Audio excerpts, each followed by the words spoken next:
अस्सलामुअलैकुम दोस्तों, मैं हूं सैयद अली और आप देख रहे हैं सब कुछ सीखो यूट्यूब चैनल। दोस्तों, आज की इस वीडियो में हम बात करने वाले हैं रमज़ान की रातों में एक ऐसा वक्त जब इंसान कोई भी दुआ करे तो वो ज़रूर कबूल होती है। साथ ही साथ दोस्तों, हम आपको बताने वाले हैं हज़रत अली ने फरमाया, औरत की नींद ख़राब मत करो, बीवी की नींद ख़राब करने से क्या होता है। और दोस्तों, साथ ही साथ हम आपको बताएंगे कि जन्नती मर्द की जन्नती शौहर की कुछ निशानियाँ, एक शौहर का रवैया अपने घर वालों के लिए कैसा होना चाहिए, सब कुछ बताने वाले हैं। बस आप इस वीडियो को आखिर तक देखते रहिए। वीडियो शुरू करने से पहले अगर आप हमारे यूट्यूब चैनल पर नए आए हैं तो चैनल को सब्सक्राइब करके बेल आइकन ज़रूर दबा दें। तो चलिए वीडियो शुरू करते हैं। दोस्तों, अक्सर लोगों की शिकायत होती है, वो शिकायत करते हैं कि हम कब से दुआ मांग रहे हैं लेकिन हमारी कोई दुआ कबूल नहीं हो रही है। तो दोस्तों, दुआ कबूल ना होने की मैं कुछ वजह आपको बताता हूँ और ये भी बताता हूँ कि दुआ कैसे कबूल होगी। सबसे पहली बात तो ये है कि अल्लाह पाक हर वक्त दुआ कबूल करता है, लेकिन दुआ की कबूलियत के लिए कुछ औकात बहुत ही अहम होते हैं और उन औकात को हम अक्सर मिस कर देते हैं। दोस्तों, दुआ कबूल ना होने की एक बड़ी वजह यह भी होती है कि जब हम दुआ मांगते हैं तो ऐसे ही हाथ उठाकर अल्लाह पाक से मांगना शुरू कर देते हैं कि ए अल्लाह, हमें ये भी दे दे, वो भी दे दे।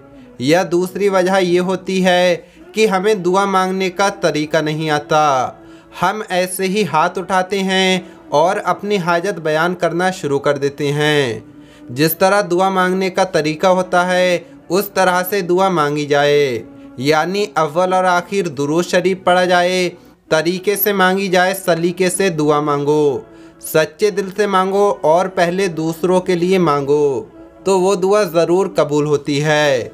रात का एक ऐसा वक्त है जब कोई भी दुआ मांगी जाए तो कबूल होती है।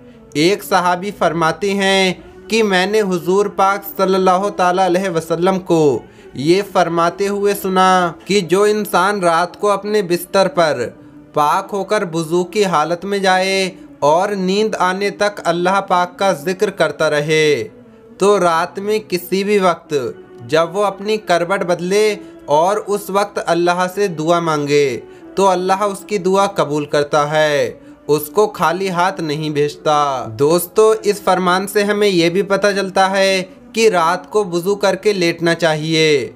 फ़र्ज़ नहीं है लेकिन बहुत ज़्यादा बेहतर है। तो रात को बिस्तर पर लेटने के बाद अल्लाह का ज़्यादा से ज़्यादा ज़िक्र करें और उसी हालत में सो जाएं, और जब आँख खुले तो अल्लाह से दुआ मांगें।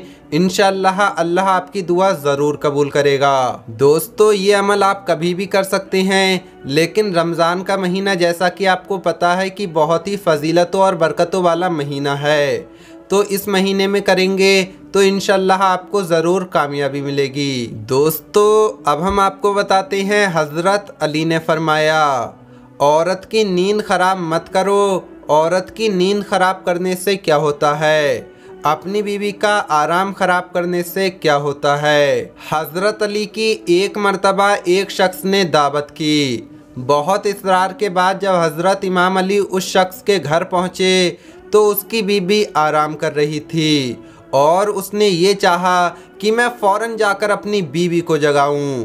तो हज़रत अली ने फरमाया, ऐ शख्स, मैंने अल्लाह के रसूल हज़रत मोहम्मद मुस्तफ़ा सल्लल्लाहु ताला अलैहि वसल्लम से सुना कि मोमिन का नींद करना भी इबादत है और इबादत में खलल पैदा करना शैतान का काम है।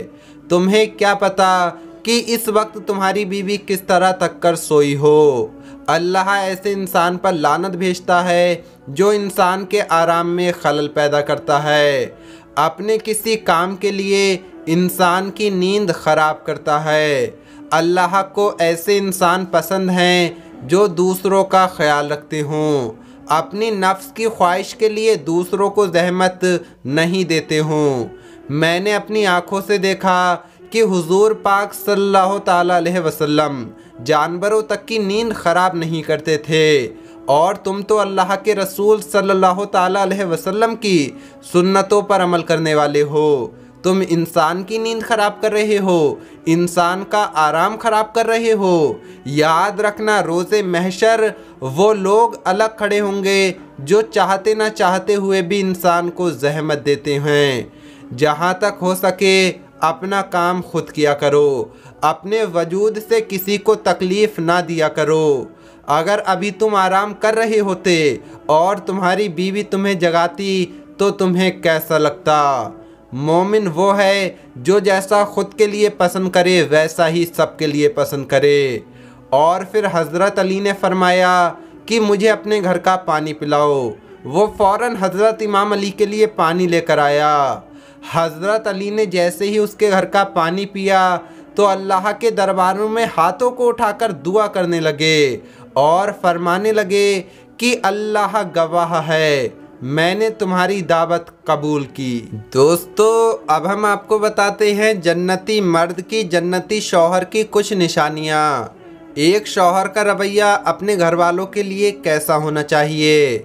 प्यारे दोस्तों, फितरी एतबार से जहाँ औरतों की कई किस्में होती हैं, वहीं मर्दों में भी कई जहन के लोग पाए जाते हैं। अब लड़की को पसंद करने का मामला ही देख लीजिए, तो इसमें भी हर मर्द का अंदाज़ अलग अलग होता है। एक मर्द तो ऐसा होता है जो लड़की को सिर्फ दीनदारी की वजह से ही पसंद करता है, और एक ऐसा भी होता है जिसको इसकी दीनदारी के अलावा बाकी सभी खूबियों से प्यार होता है। मिसाल के तौर पर लड़की की शक्ल सूरत, इसका ख़ानदान, पैसा वगैरह। अब जाहिर सी बात है कि जो मर्द लड़की को दीनदारी की बुनियाद पर पसंद करता है वो वाकई में इन मर्दों से बहुत ज़्यादा बेहतर है जो शक्ल सूरत, पैसा और ख़ानदान देखते हैं। मैं ये नहीं कहता कि इन तीनों चीज़ों को नज़रअंदाज करो, बल्कि अपनी तरतीब को सीधा करो, तभी तुम एक अच्छे और अक्लमंद मर्द कहलाओगे, जिससे दुनिया के साथ साथ आखिरत का भी फ़ायदा होगा। पहले लड़की का दीन देखो, फिर उसकी शक्ल सूरत, फिर ख़ानदान और सबसे आखिर में इसकी दौलत। बुज़ुर्गों से इस बात को सुना गया है कि जो कोई लड़की को इस तरतीब से पसंद करे वो एक कामयाब और अक्लमंद मर्द है। ये बात भी ऑब्जर्वेशन में आई है कि जो कम अक्ल लड़के स्टेटस के पीछे भागते हैं कि मेरा होने वाला ससुर फुला जगह पर कमिश्नर है, मेरा होने वाला साला बहुत ऊंची पोस्ट पर है, तो वो बेचारे तो शादी के बाद सारी ज़िंदगी गुलामी ही करते दिखाई देते हैं। जो मर्द औरत का सिर्फ हुस्न देखकर उससे शादी करता है और कुछ नहीं देखता, तो अल्लाह इस औरत को उस मर्द के नज़दीक शादी के कुछ ही अरसे बाद इसी की नज़रों में गिरा देता है। यहाँ तक कि इसे अपनी बीवी से ज़्यादा बदसूरत कोई नहीं लगता। लेकिन अगर लड़की में दीनदारी है तो मेरी बोली गई बात सभी गलत साबित हो जाती हैं, क्योंकि औरत का दीनदार होना पूरे घर को संभाल देता है।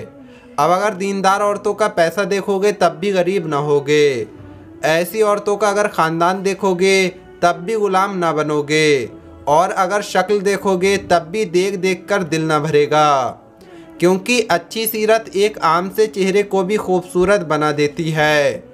और यही है एक अक्लमंद मर्द और कामयाब मर्द का राज। अल्लाह ने अपने महबूब हुजूर पाक सल्लल्लाहु ताला अलैहि वसल्लम को ऐसा कामिल और मुकम्मल और ख़ूबसूरत बनाकर भेजा कि आप सल्लल्लाहु ताला अलैहि वसल्लम हुस्ने सीरत और हुस्ने सूरत दोनों में आला दर्जे पर फाइज हैं। हुजूर पाक सल्लल्लाहु ताला अलैहि वसल्लम के ज़ाहिरी अमाल, आपका लिबास, आपकी ज़ेब व दीनत, तहारत वगैरह हर चीज़ कमाल के दर्जे पर है। दुनिया में एक जन्नती मर्द की सबसे बड़ी निशानी ये है कि वो अपने हर मामले में सबसे पहले हुजूर पाक सल्लल्लाहु ताला अलैहि वसल्लम की इत्तिबा करने वाला हो। अल्लाह ने औरत को मर्द के मुकाबले में नाजुक बनाया है, तो गालिब गुमान है कि औरत अगर घर के मामलात में छोटी मोटी गलतियां करे, जैसे खाने में कभी नमक कम कर दे, कभी ज़्यादा कर दे, या फिर आपके पैसे आपकी जेब में ही रह जाएं और वो बिना चेक किए ऐसे ही वॉशिंग मशीन में उन्हें धो दे, या आपके कपड़े प्रेस करते वक्त थोड़े बहुत जला दे, या प्रेस करना ही भूल जाए। एक अच्छे मर्द के अखलाक का पता ही उस वक्त चलता है कि जब ऐसे मौके हों और मर्द बर्दाश्त कर जाए। हदीस का महफूम है कि अल्लाह के कुछ नेक बंदे ऐसे हैं, अगर किसी महफिल में जाना चाहें तो उन्हें इजाज़त ना मिले, जो अगर कहीं रिश्ता करना चाहें तो कोई उनसे रिश्ता करने के लिए राज़ी ना हो। कहीं कोई सिफारिश करना चाहे तो कोई उनकी सिफारिश कबूल ना करे। लेकिन अल्लाह के यहाँ इनका वो मकाम है कि अगर भूले से किसी बात पर कसम खा बैठें तो अल्लाह इनकी कसम की लाज रखता है। और यही है वो मर्द जो अपनी नज़र की हिफाजत करता है, किसी गैर औरत पर गंदी निगाह से नज़र नहीं डालता।